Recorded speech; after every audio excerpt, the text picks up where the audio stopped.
All right. Hi, I'm Shannon McGrew from Nightmarish Conjurings. Thank you so much, Nicholas, for speaking with me today.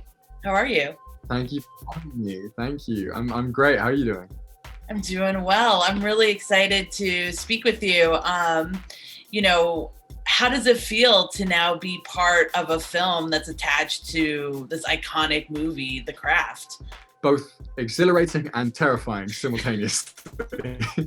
um, it's I know how revered the first film was and was so important to so many people. So, um, while respecting the first one, I hope that we can also be a part of a lot of young people's formative years, which I know the first film was very much that for them too. So yeah.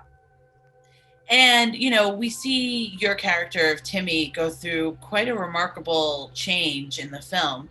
So, how did you approach this character, and what type of input or direction did Zoe Lister Jones give you to help you get into that headspace? Yeah, Zoe and I had a lot of preliminary conversations before the actual, start of production on the movie, and I think it was very much just trying to figure out who Timmy was as a person, why he ended up the way he was, the way we see him at the start of the movie, and I suppose just trying to kind of make him feel original and authentic, while at the same time in the beginning sort of playing to kind of these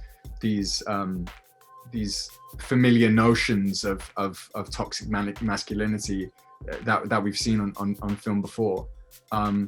But yeah, he instantaneously, just from reading the script without the conversations, I knew I was going to have so much material to kind of play with as an actor, because he's the kind of person that I feel like I've encountered before in my life, and there was so much depth to him. So yeah, that's kind of how, just a lot of conversations really is how we approached it. And actually, that brings up a perfect point for my last question for you is, this film does deal with a ton of toxic masculinity. Is there anything that you hope, especially that men will take away from this film after they view it, especially in regards to your character? I think as men, we can be quite totalitarian at times, and we can deal in the sort of the black and whites and the binaries. And I think to sort of allow ourselves to kind of be more vulnerable and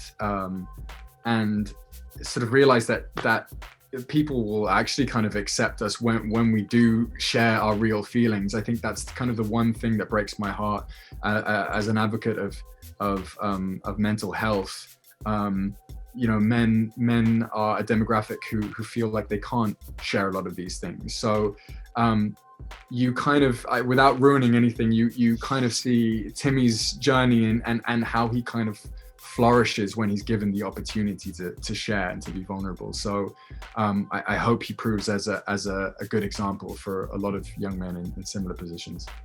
Well, thank you so much for taking the time to speak with us. You were great, and I can't wait for everyone to see the film.